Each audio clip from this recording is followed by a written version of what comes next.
Alright, hi guys, welcome back. It's been slightly longer than I intended since I posted the previous episode because my computer's power supply actually blew up and I ended up just uh, building a whole new system because it was time for a replacement anyways, so I've been sort of between computers for the last couple days. But now that this is all set up, at least mostly set up, here we are back and ready with some more Hearthstone. I apologize if there's any setting issues. Obviously, I had to set everything else, all the broadcast settings and microphone settings and everything from scratch, so hopefully everything works properly. Anyways, with that out of the way, let's jump right back into episode 3 of Free to Legendary, where we are taking this Hearthstone account from 0 to Legendary and showcasing how to build a collection and play decks and play good Hearthstone. Since it's been 3 days, we actually have 3 quests. Unfortunately, they're all 40 gold quests. One thing that's interesting is that we have these 2 Warlock quests, so we can do both of those with just Warlock games, and we probably will. So I'm going to replace this quest in the hopes of getting a 60 gold quest. You should always replace 40 gold quests, because sometimes they come up as 60 gold quests, and that's great. So let's start with the Warlock.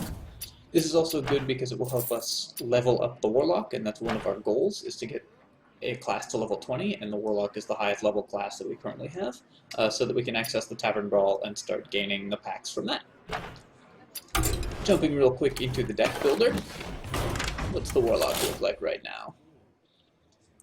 Mortal Coils, Soulfires, Voidwalkers. Drain Life is maybe worth putting in, Shadowbolt is good. Dread Infernal and Hellfire are both good cards. I'm actually just going to empty this deck out, because I built it just to play against the AI. So let's just do this from scratch. Definitely running these.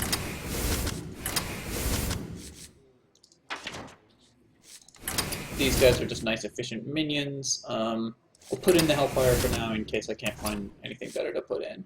This is going to be an aggressive deck. Elven Archer actually works really well with Mortal Coil, so I'm going to put in 2 of those. Knife Juggler, of course. Oozes, because we love some oozes. Big Game Hunter can go in. It's not like phenomenal for this deck, but it's still one of our better cards. And we're desperately short on good 3-drops to put in, so once again, just putting in all the usual suspects, the most efficient minions that we own.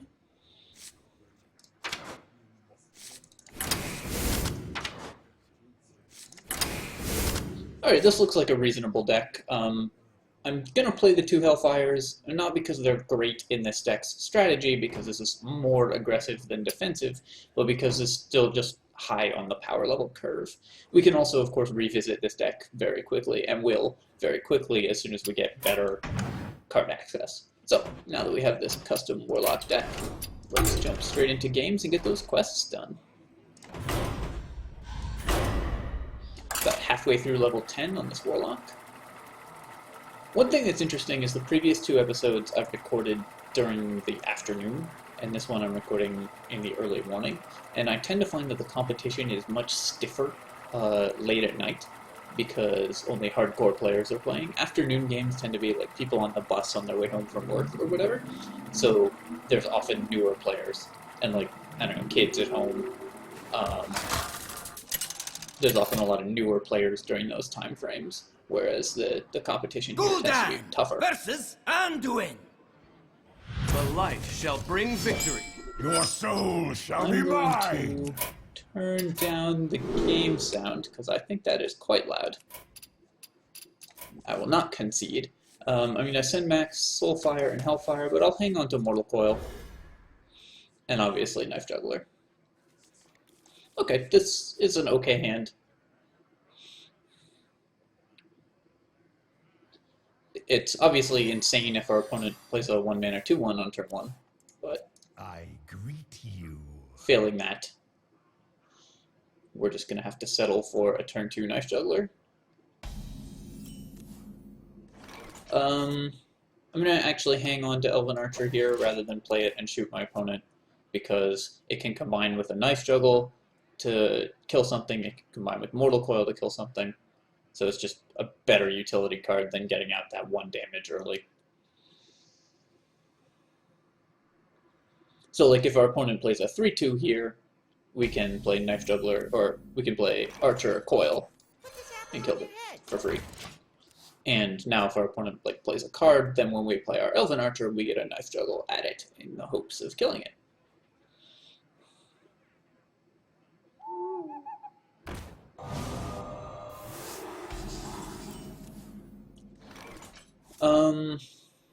Interesting choice here as to whether to Coil or Archer.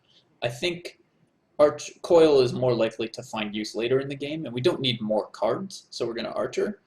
And because I have a 4-mana play next turn in the Yeti, I'm going to coin out. I'm going to do this and coin out Shattered Sun Cleric as well. Aggressive Warlock decks are great because you can play all your stuff early and then just use Life Tap to fuel the last few points, which is one of the reasons I wanted to run so much Burn in this deck, Burn being direct damage cards like Soulfire and Hellfire.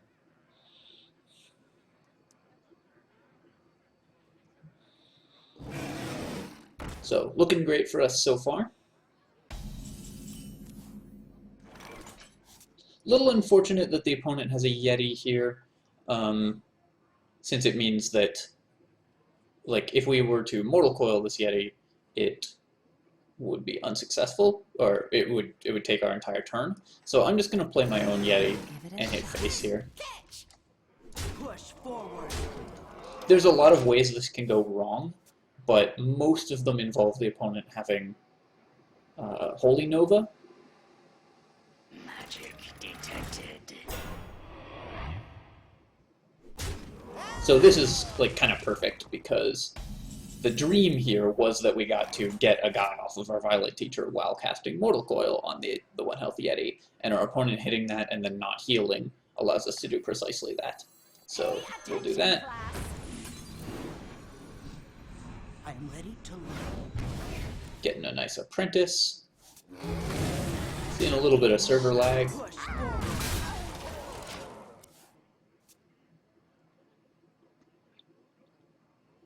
And then clearing his Arcane Nullifier. Arcane Nullifier, not a very strong card. It tends to just die to enemy minions.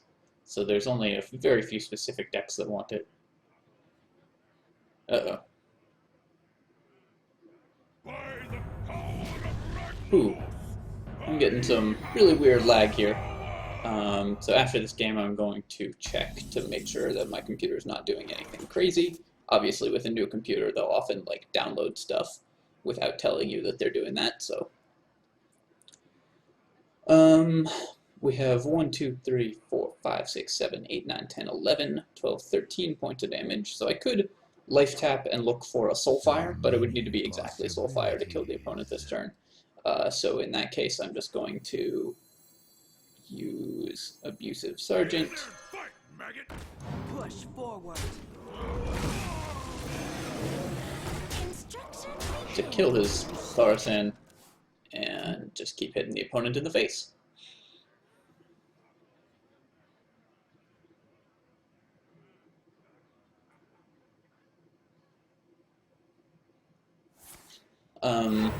I actually can't remember if I mentioned this already, but my plan is to make these episodes shorter but more frequent in the future, because I've realized that 1-hour episodes is like insane. So you should see these more often, but each individual episode are going to be shorter. Just like a better way to experience the content. We're now starting to reach the point where these games are going to start getting hard. Just got to win one more game with Warlock. But the good news is, once we hit a wall in ranked play, we can duck into the arena for a while or go back to casual play to continue to get some wins. It's usually around rank 16 or so that the opponents start getting actually good. Oh yeah, I'm going to tab out and try to figure out what my computer is doing that's causing so much network lag.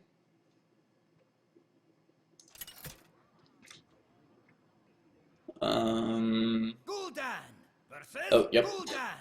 I had Steam on downloading Don't stuff. you Well, we earned that victory. Probably would have won given that curve, but... Alright, so we picked up a cool 90 gold for that. It's going to just jump right in to our other quest, which was Druid or Rogue. We don't have decks for either of those, so let's take a look. A Druid deck with only basic cards looks like... Oh, you get both Innervates and Wild Growths. Claws, Mark of the Wild, we have a Wrath. So that's a lot of strongish Druid cards. We'll play Abusive Sergeant, because it remains our best card. Not even really joking about that.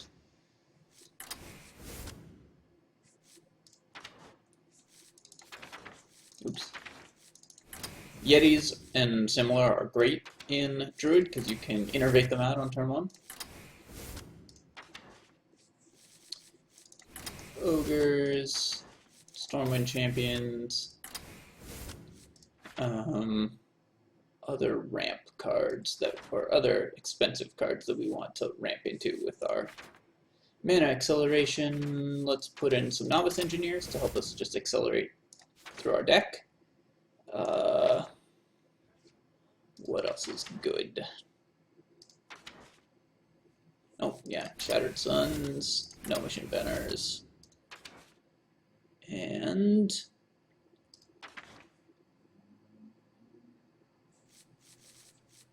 alright, I'll just play this Tiger. So this is the Druid deck for the moment. That's what that would look like. That's an okay deck. It's not bad. It uses a lot of the early cards. Let's check what a Rogue deck would look like as well. Rogues get Deadly Poisons, Backstabs, Assassinates, Perdition's Blade, because we have one of those. This is all crap. Abusive Sergeant. South Sea Deckhand, great in Rogue, even though it's bad in almost everything else. Because you'll always have a weapon to use with the deckhand. Rogue probably does want these Raptors. Yes, yes. Actually wants the Archers too, because you can combine it with the hero power.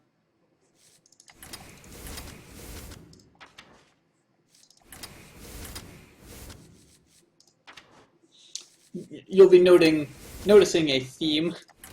Certain of these basic minions are just much more efficient than the others. Of these two decks, I think the Druid deck is probably going to be more fun. It fits my playstyle more. The Rogue one might be a little better, but let's give the Druid deck a go to start. These decks will, of course, evolve as we open more cards.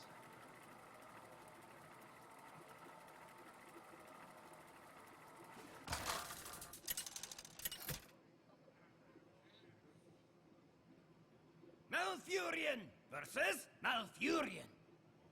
I must protect the wild. Nature will rise against I'm going to send back the Abusive Sergeant and the Stranglethorn. I'll keep Nymph Juggler and Claw. Nice. Turn 2 Wild Growth is great, although we don't really have much to accelerate it to because we just don't own that many expensive minions. But even so, turn 2 Wild Growth will let us do stuff. And we put in a lot of card draw for that reason. It'll let us use the mana to like play a No Mission Mentor and something else in the same turn, which is sort of the equivalent of playing a big 7 mana or 8 mana minion.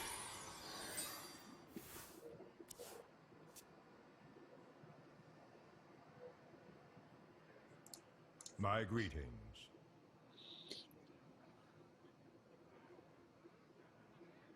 Gonna see what the opponent is up to here. Seems to be AFK.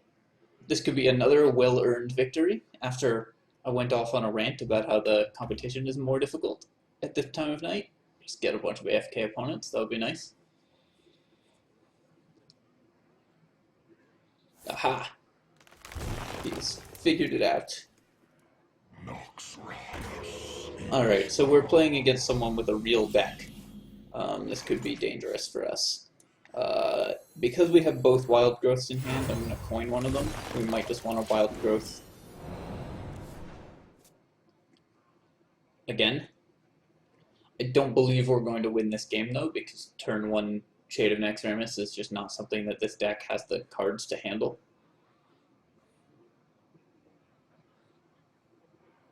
I'm also not above conceding very early in games that I think I'm going to lose, because part of the at this stage, because again, especially against a slow opponent, because part of the equation is how much of my time is playing each of these games worth.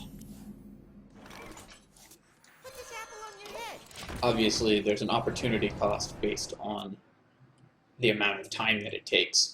Getting more games in will help us build a collection faster than winning every game would have. So sometimes I will give up those like 5% margins in order to get in another game. I'm talking about this because it's very likely that we'll concede this game early because our opponent is playing better cards than us and also playing them very, very slowly.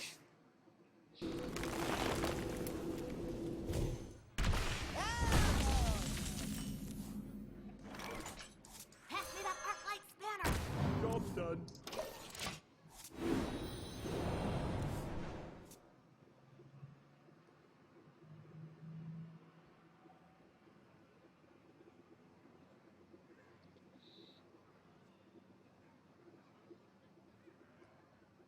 Continuing to just wait for the opponent to make plays.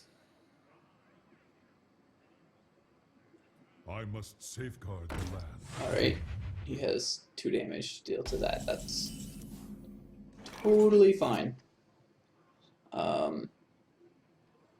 We could just give this guy +2/+2 and taunt and just clear that. That's probably good.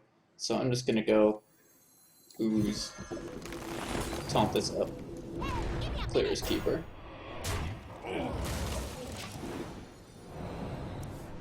This shade's gonna become enormous, and we probably won't be able to deal with it.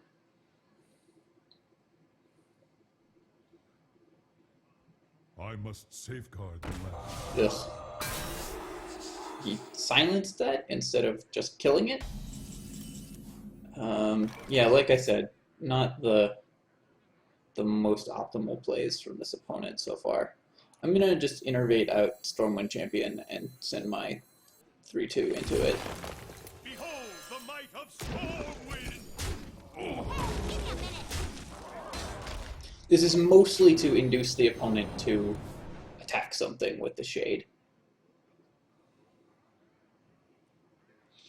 I'm also less than convinced after that previous play that our opponent will make correct plays like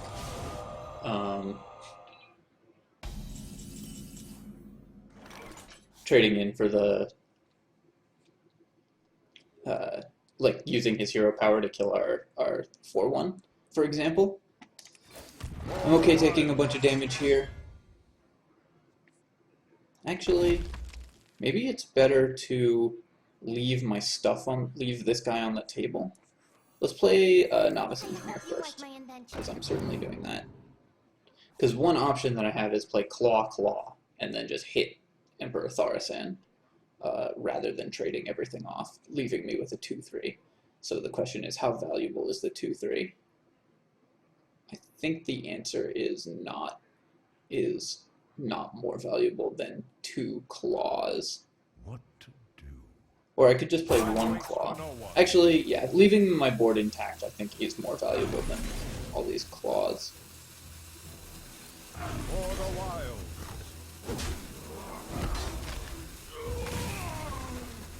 And I'll trade in the 3/1 because he can use his hero power. That was a difficult turn, and I'm not sure that I played it correctly. Basically traded 2 claws for a 2/3 in play. Yeah, no, that was certainly wrong, now that I think about it.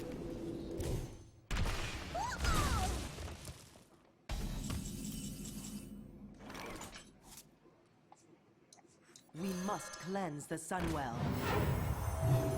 Hey, give me a minute. For the wild.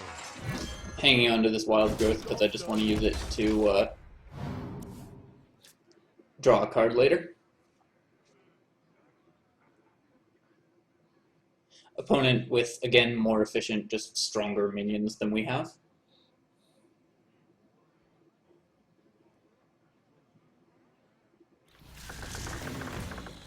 And a bunch of epics. Wow. Such power level. Alright, I think it is safe to concede this game and just jump into the next one. So we're going to do that. I concede. Our deck has nothing that gets us out of this situation with our opponent having 5 more cards in hand. And we can be relatively sure that the cards are also higher quality than our cards. So, let's try the rogue deck.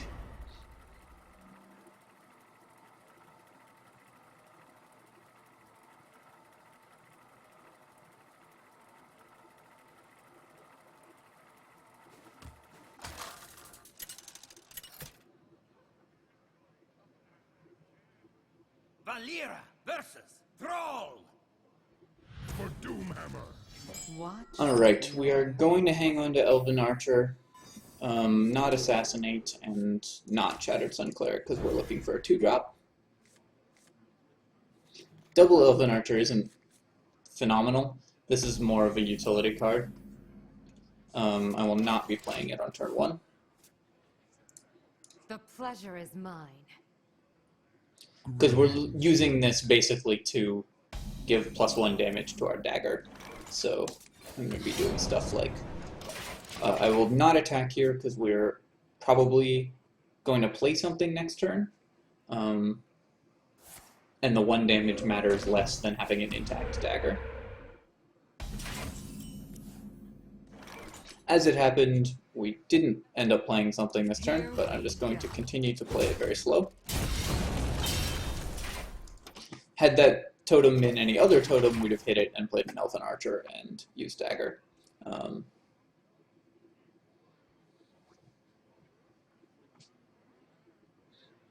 But this next turn, we're going to be able to start making stuff happen. We also have Backstab and Perdition's Blade.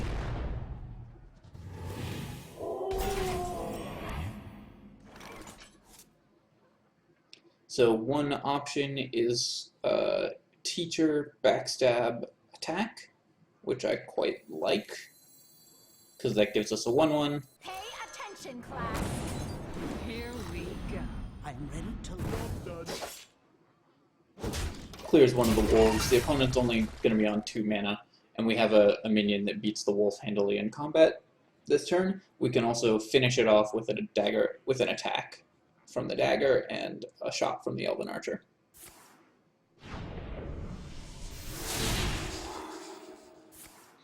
I do not mind seeing that at all. This is going to be... oh, Forked Lightning. Okay, sure.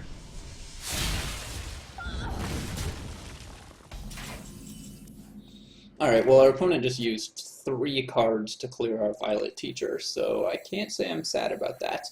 I'm just going to play a Yeti here, and pass. There's no reason for me to attack.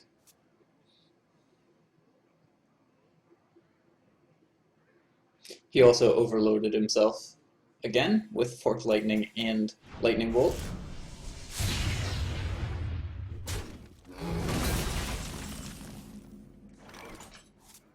Here we go. Gonna continue to just play Yetis and try to run my opponent out of cards here. He's shown a willingness to trade his cards 2 for 1 or 3 for 1 for mine, so I'm more than happy to oblige.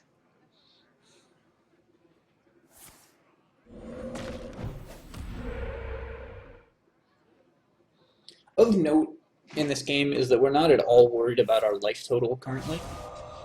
Yeah, him hexing a Yeti is, again, not a problem.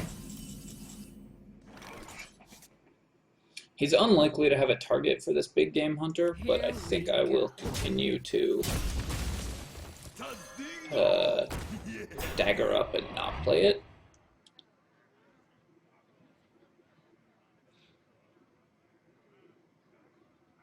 Yeah. I'm just going to play this game very slowly.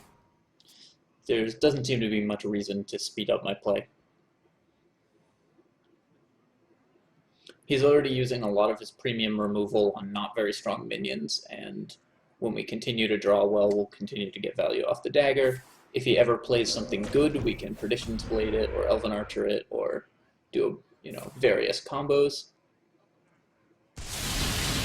He's just spent a Lightning Storm on a Frog.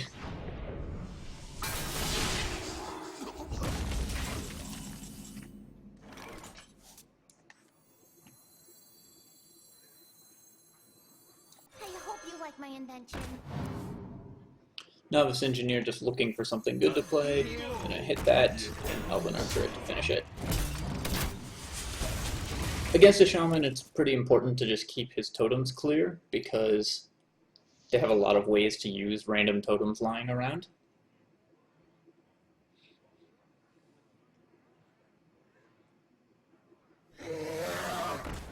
Azure Drake, obviously pretty good draw from the opponent there. We can finish it with a Shattered Sun Cleric. It may or may not be worth doing that because it does put us in danger from a Lightning Storm, but I think that's still the right play here. The sun well. Actually, if I just Perdition's Blade it and then hit it, I have such a dominant board, and I'm not in danger from Lightning Storm. I think that's probably better, actually. Here we go. Give it a shot. I can't do this. Sure. Gonna hang on to these minions, though.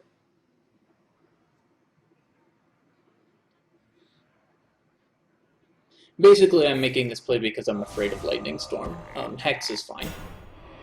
Again, if he's gonna Hex, like, Sentient Shield Masters and whatever, we'll live.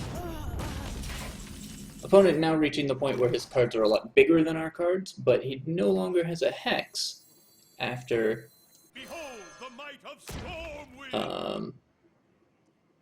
and to deal with our biggest card, so that's pretty nice. And we will just Archer this,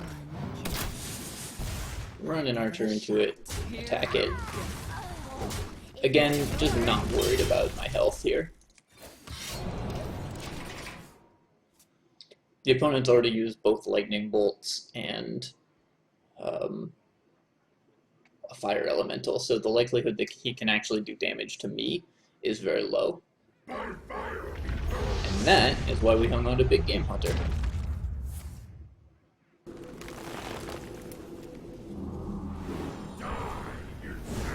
Oh, that shooting face is a little unfortunate there, because it means we're going to have to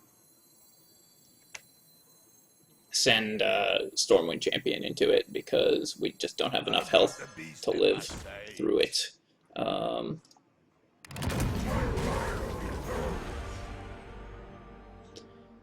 So, gonna make all these attacks first. Give it a shot. For the Alliance! It's probably worth playing an Ooze here. Because, I mean, it's worse against Lightning Storm. And obviously Lightning Storm would be very bad for us here, and we'd probably lose. But it accelerates the clock by a turn, because if we do 8 damage twice, then we kill our opponent.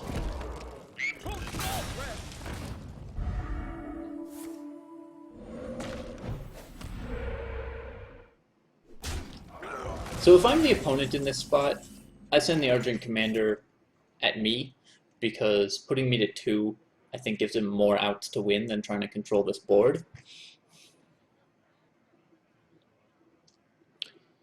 Gonna use Shattered Sun Cleric to allow this to trade in. The only real question here is, do I hit this with the dagger or hit this with the ooze. Basically, it's how much do I value the 3 damage on the opponent, 2 damage on the opponent versus the 1 damage on me. I think I have to play it safe and hit it with the ooze. And I will play this other ooze because we're at low enough life and in a precarious enough situation that I just have to get all my stuff on the board, because if my opponent ever has a minion survive, we lose.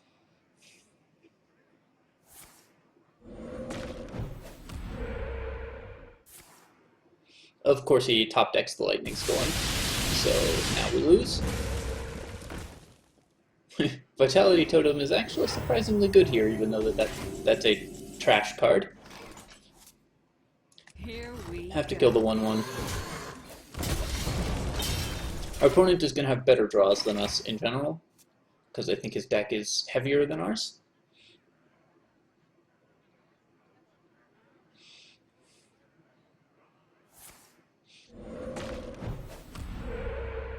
He always gets the 1/1s. Oh man, that was an unreal draw.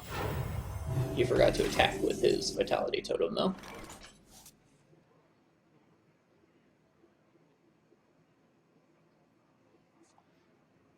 As much as it pains me, I have to assassinate this 2/2.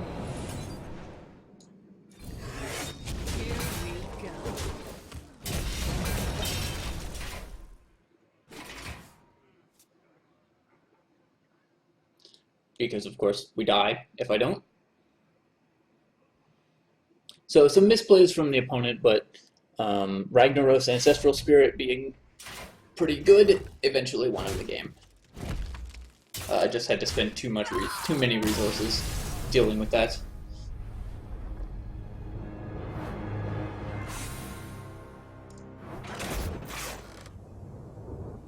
So, as we expected at this point, hitting a little bit of a wall. Did pick up some Assassin's Blades for leveling up the rogue, though, so that will make this deck a little bit stronger. So yeah, I'm going to cut the episode here, but I will be back shortly with another one of these episodes. Like I said, they're going to be a little shorter, but more frequent. Hope you guys are still enjoying this series. Please feel free, as always, to comment, rate, and subscribe to the channel, and I will catch you guys next time. Cheers, folks. GG.